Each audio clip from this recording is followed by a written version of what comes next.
जो भी वैकेंसियां निकल रही हैं उनकी परीक्षाएं जो करा रहे हैं, परीक्षा होने से पहले पेपर लीक हो जा रहे हैं और उसका शिकार नौजवान हो रहा है। अगर यही विचार महात्मा गांधी के वक्त लोग अगर यही किए होते, शहीद आजम भगत सिंह के दौर में ये लोग किए होते, आज तो आज़ादी न मिलती। महात्मा गांधी और भगत सिंह जैसे क्रांतिवीरों के देश में आज सबसे बड़ा सवाल केवल राजनीति का नहीं बल्कि नौजवानों के भविष्य का है।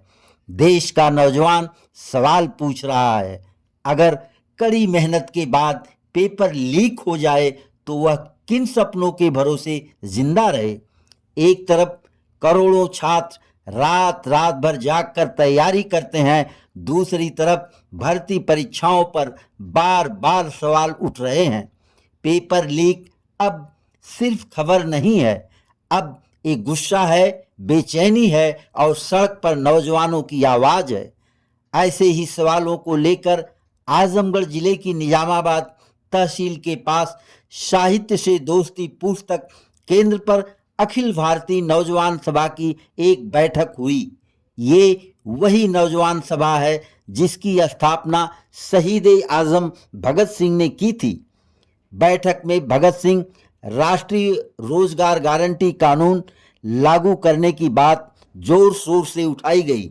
बैठक में लोगों ने सवाल उठाए कि आखिर हर परीक्षा के बाद पेपर लीक की खबरें क्यों आती हैं? कब तक मेहनती छात्र खुद को ठगा हुआ महसूस करता रहेगा और कब तक नौजवान सिर्फ नेताओं की चिकनी चुपड़ी बातों को सुनता रहेगा? सुनिए बैठक में नौजवान सभा उत्तर प्रदेश के महामंत्री संदीप शर्मा से साथी जर्नी चैनल पर खास बातचीत। यहाँ आजमगढ़ की तहसील निजामाबाद के पास साहित्य से दोस्ती पुस्तक केंद्र साथी जन सुविधा केंद्र पर अखिल भारतीय नौजवान सभा के प्रदेश महामंत्री संदीप शर्मा जी उपस्थित हैं। संदीप जी, आजमगढ़ आने का क्या उद्देश्य है?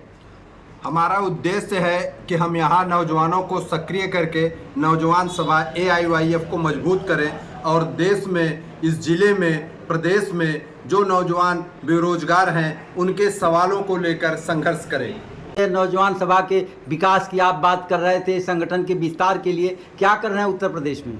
उत्तर प्रदेश में हम नौजवानों को सदस्यता कार्यक्रम चला के लोगों को जोड़ रहे हैं, नौजवानों को जोड़ रहे हैं और नौजवानों के ऊपर जो जुल्म हो रहा है उसके खिलाफ संघर्ष करने के लिए उन्हें एकत्रित कर रहे हैं। आज पढ़ा लिखा नौजवान रोड पर टहल रहा है और इनकी स्थिति ऐसी है कि इनके जो वैकेंसियां हैं वो इतनी लेट निकल रही हैं कि बहुत सारे नौजवान एज ओवर हो जा रहे हैं और जो भी वैकेंसियां निकल रही हैं उनकी परीक्षाएं जो करा रहे हैं, परीक्षा होने से पहले पेपर लीक हो जा रहे हैं और उसका शिकार नौजवान हो रहा है। बड़ी मेहनत करके अपने माँ बाप की गाढ़ी कमाई एक उद्देश्य के लिए, एक लक्ष्य के लिए नौजवान लगा है कि आने वाले दिन में मुझको रोजगार मिलेगा। बैनर पर ऊपर सबसे लिखा है भगत सिंह राष्ट्रीय रोजगार गारंटी योजना लागू करो।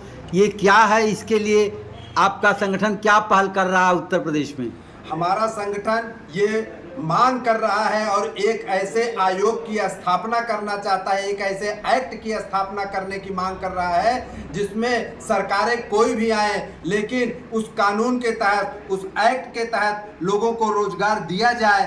बल्कि हम ये कहते हैं कि जिनको रोजगार नहीं मिल रहा है उनको रोजगार के लिए जो समय का इंतजार कर रहे हैं उनको 15,000 इंतजार भत्ता दिया जाए। लेकिन सवाल ये है कि आज नौजवान रोड पर कहाँ? आप देखिए, अभी उत्तर प्रदेश में भी नौजवान इकट्ठा हुए हैं, अपने हक हुकूक के लिए लड़ाई किए। पटना में हमारे राष्ट्रीय अध्यक्ष वहां जेल भी गए।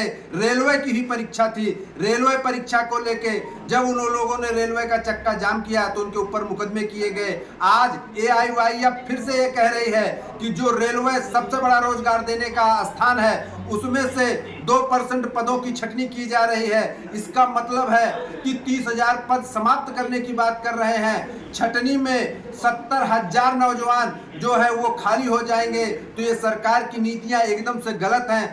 आज जो लोग कहते हैं कि आप लोग चंद लोग हैं, क्या उखाड़ लेंगे, आप कुछ नहीं कर पाएंगे, उनकी मशीनरी बहुत है। अगर यही विचार महात्मा गांधी के वक्त लोग अगर हिल किए होते, शहीद आजम भगत सिंह के दौर में ये लोग किए होते, आज तो आज़ादी न मिलती। आज तो लाखों कुर्बानियाँ दे के आज ये आज़ादी मिली है। दोस्तों, साथियों, आज ये दौर चल रहा है, ये गुलामी का दौर है। इस दौर से हमें उभरना है। तो हम उभरेंगे कैसे? हमें लोकतांत्रिक तरीके से अपनी आवाज़ को उठाना है। देश की शिक्षा व्यवस्था तो आप देख ही रहे हैं, तमाम स्कूल बंद होते जा रहे हैं, सरकार फंडिंग नहीं दे रही है, प्राइवेट स्कूलों ने लूट मार मचा कर रखी है। शिक्षा के नाम पे, एजुकेशन के नाम पे सरकार का कोई बस ही नहीं चल रहा है। हर साल छोटे बच्चों का ड्रेस बदला जा रहा है, हर साल नए सेमेस्टर की किताबों का बोझ चलता रहा है। यहाँ तक कि सेंट्रल गवर्नमेंट और सेंट्रल गवर्नमेंट का कानून है, राज्य सरकारों पर भी आधिपत्य होता है कि एनसीईआरटी की पुस्तकें विद्यालयों में चलाई जाएं, लेकिन इसका हनन हो रहा है। इसकी कोई गाइडलाइन है ही नहीं।